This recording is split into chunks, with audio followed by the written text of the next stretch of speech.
Hello and welcome to Rebels Radio latest interview. I'm joined by Slough Town Joint Manager John Underwood. How are you, John? Good, thanks, John. Yourself? Yeah, not too bad. Talking to you again after a great 2-1 away win. Yeah, delighted this week. We've had a brilliant week to go to all the way down to Truro on Saturday and then up to Corby midweek and come back with 6 points against two strong sides is a great week for us so far. Yeah, how was your journey up yesterday? Again, a fair old distance, 100 miles pretty much from Slough. Lots of players having to leave work early, etc. How was it all? Yeah, it's not easy midweek. It's actually a little bit further than we thought in the end, and I think 4 of the starting 11 weren't there till 7:15, so that's not ideal. You want to be out there at 7 warming up. So we had a slightly shorter warm up, and it was a bit disjointed.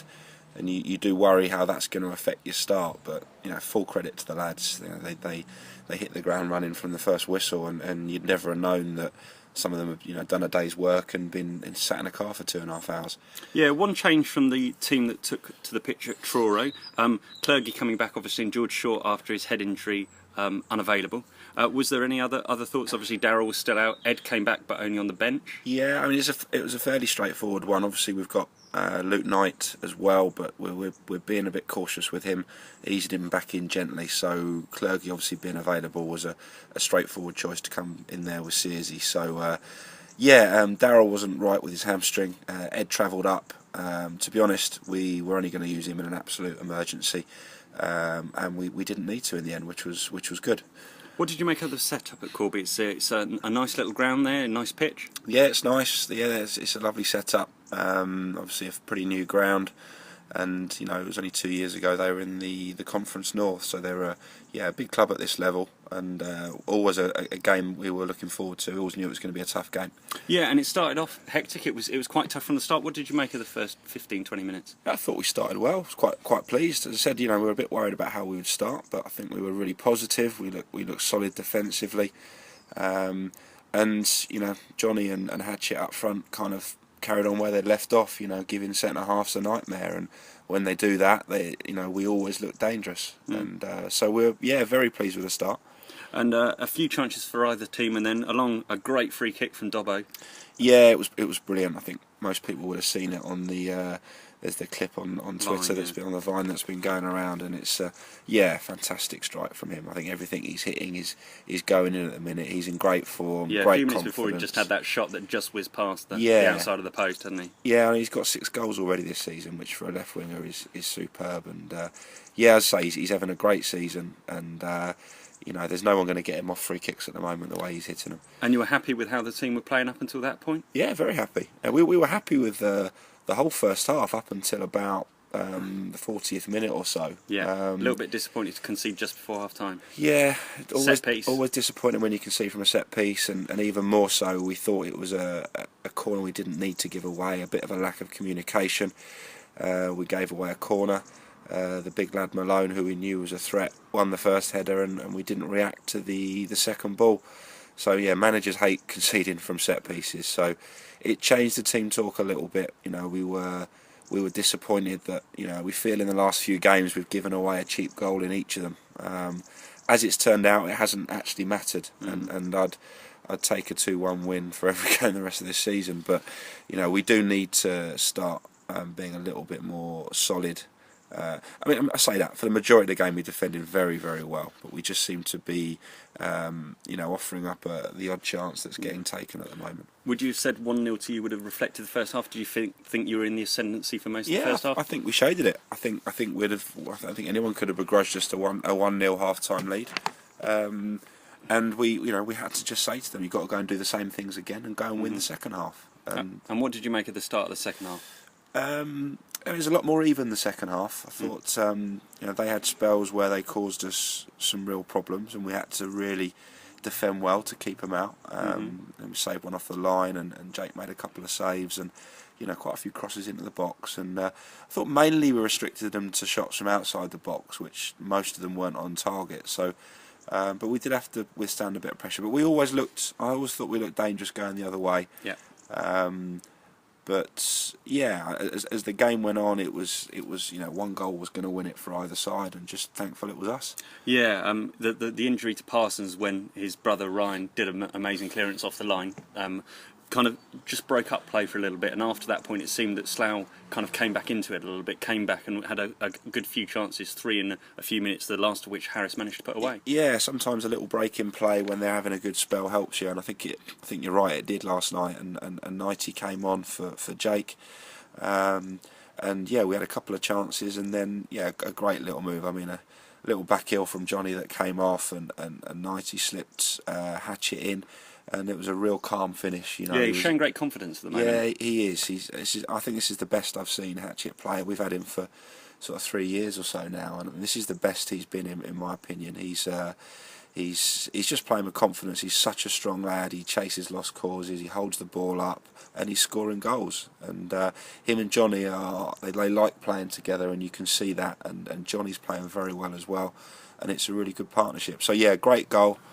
And then obviously, you know, as happens in these games, they threw everything at us. Yeah, it was a little bit of the Alamo, because it was I think it was about the 78th minute or whatever that Scotty scored his goal, and then obviously the changes from Corby were pushing Malone up top and really going for it. You know, at times in the second half they were playing 4-2-4 and really going on.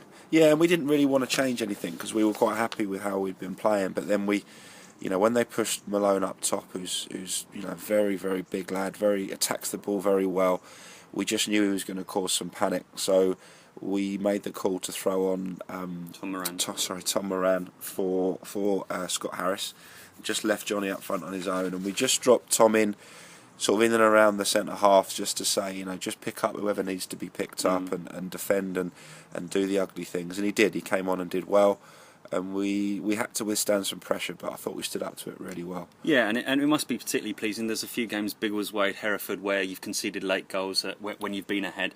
Great to hang on for the 3 points here. Yeah, no, it was a real strong defensive performance at the end there, and you know, for the second game running, you know, every single player that stepped on the pitch, you know, gave us everything. And as managers, you can't really ask anymore. You know, we'll have another game like that maybe we don't get the winner, and maybe we draw, or maybe we get beat. Like, you know, Saturday we might have got beat. But as managers, all you ask is your players go and give you what they've done there, and if they do, I think we'll win more than we lose, definitely. Well, yeah, and confidence must be high now in the camp. You've had 3 wins on the bounce after a little bit of a difficult spell, just settling in 2 difficult trips down to the Dormouth coast, Weymouth and Poole. Yeah. But now three games on the bounce, confidence must be high for Saturday. Yeah, it's very high. The changing room was a great place to be last night. I think starting to feel finally like it did at the end of last season when we were going for promotion, and there was that real togetherness and that belief. I think we've struggled a little bit for belief until these last few weeks, and I think that showed in a few of our performances. But you know, there's a couple of key players coming back, and a little bit of consistency in the side over the last few games, which helps. We've been able to put out similar sides, and I think we're getting the benefit of that now. And as I said, there's that good feel about the place.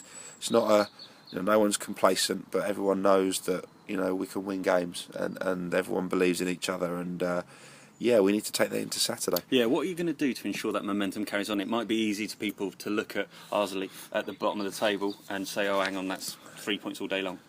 Yeah, I mean, it could be the classic kind of after the Lord Mayor show. You know, you go all those distances and win those games, and then you go to the bottom side and get beat, and it can happen. You know, we've seen some results in this league already this season. You know, Banbury have now picked up.